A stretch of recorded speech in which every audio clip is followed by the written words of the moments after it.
Hi everyone, this is Mary Alpa, and I propose a study on the relationship between self-regulation or self-regulatory behaviors and writing proficiency.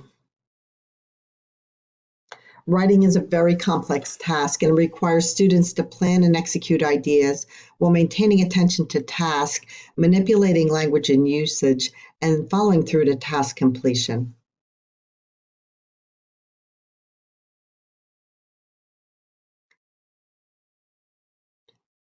Identifying the number of students who are underprepared to tackle college level writing was done by pulling institutional research data at Glendale Community College. And consistently over a 5-year period, our research indicates that 34% of students testing into college at Glendale Community College are not prepared for college level writing classes. So I went into the literature to look at any type of writing models that address self-regulatory behaviors. And one key study that I found was information on self-regulated strategies development. And researchers Karen Harris and Steve Graham were the authors of this writing program or this writing theory. And the emphasis on SRSD is teaching self-regulatory behaviors. And these behaviors can include goal setting, monitoring, and self-editing. However, limited literature was found on using this method in post-secondary setting. MacArthur, Philippakos, and Iannata ran a study in 2015 and found very good results using SRSD at a post-secondary level.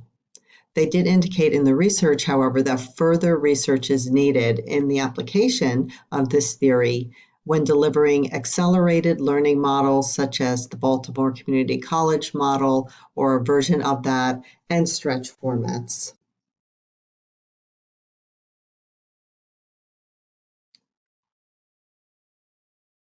So the purpose statement. This study is going to be a quantitative research study, and it's going to examine the relationship between high levels of self-regulatory skills and writing proficiency. The location of the study is going to be at Glendale Community College in Glendale, Arizona. Glendale Community College is one of 10 colleges in the Maricopa Community College District.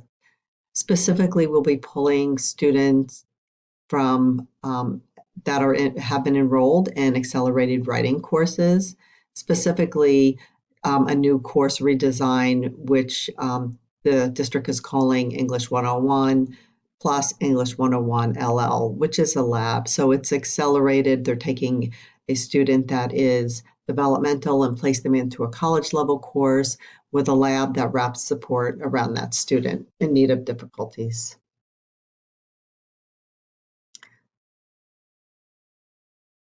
So the independent variable will be self-regulation skills, and self-regulation skills will include goal setting, self-monitoring, and self-editing. The dependent variable is going to be successful course completion, and our institution defines successful course completion as a final letter grade of a C or better.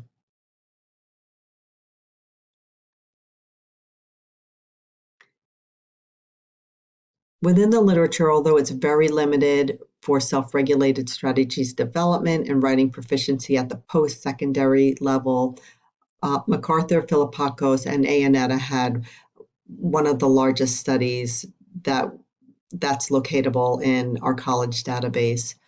And in their study, they found that when they used SRSD in post-secondary writing classes, there was an improvement in their overall quality of essays for length and self-efficacy. Traga, Philippakos, and MacArthur and Munsell in 2018 ran a similar study at post-secondary institutions and found gains in supporting details and examples.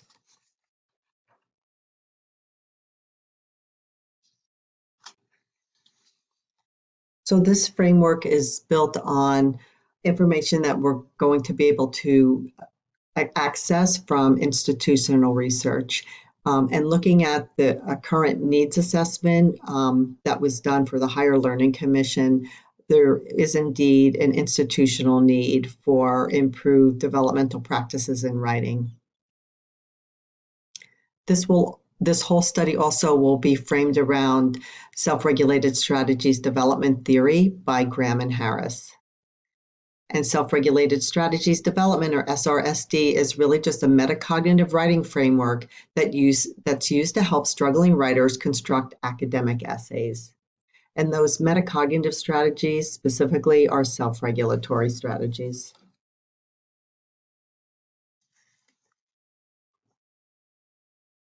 There'll be one research question that will guide this proposal. And the question is, to what extent do students with high levels of self-regulatory skills relate to successful course completion?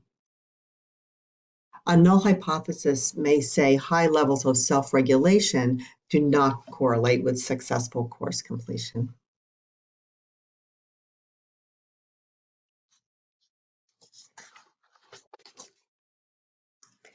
In the research design, we'll be using a quasi-experimental design and using two groups.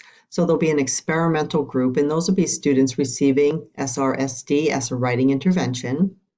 The control group, however, will be students that also test into developmental writing that will not be receiving the writing intervention, but they're going to be enrolled in the same class format. So essentially, there'll be experimental students will be in one course section. The control group will be in the other course sections. This is quasi-experimental for a few reasons. The first is that there was not a random selection of students, and in fact, students self-selected themselves into the course section based on a number of factors: availability of course offerings, how those course offerings aligned with their work schedules, teacher preferences, days of the week. So there were lots of variables. So students will be self-selecting, which will then decrease some of the bias. We'll be able to control for bias. So in order to collect the data, the first thing you need at post-secondary institutions is a institutional review board approval. So in my case, Maricopa Institutional Review Board will look at the proposal to collect the data on our students and either approve it and deny it.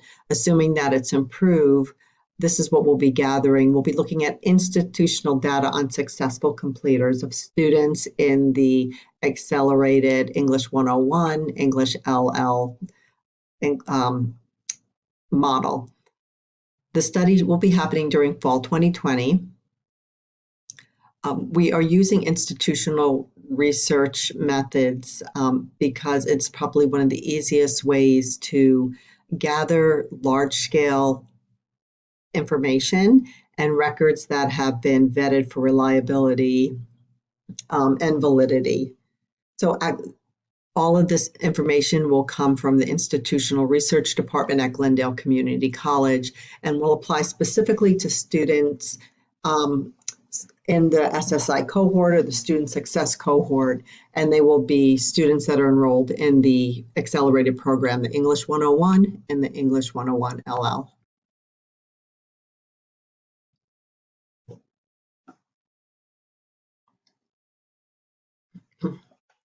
So for the data source, large-scale data is usually best obtained by using institutional research data, again, for reasons of embedded reliability and validity, but also ease of collection. Researchers, however, will ask for a database query because there are many students that test into developmental education but do not enroll in classes. We'll be using a query that identifies only the SSI cohort or the Student Success cohort as students where we're going to pull our data from. Institutional researchers typically anonymize the individual level data from the SSI cohort so that there's no identifying information that is given to the researchers that will be pulling the data. And they'll be using final course transcript data that's usually available 2 weeks to a month after the completion of the course. So I have quite a few references if you're interested in learning more about self-regulated strategies development. Karen Harris and Steve Graham are the original researchers and they've been studying it for 20 years. They've done lots of work in the K-12 system, but because of its success, it is beginning to filter over into the post-secondary institutions. MacArthur is the lead researcher for post-secondary writing interventions using SRSD, as well as Philippakos. So thank you very much, everyone, for listening and giving me your time. Thank you.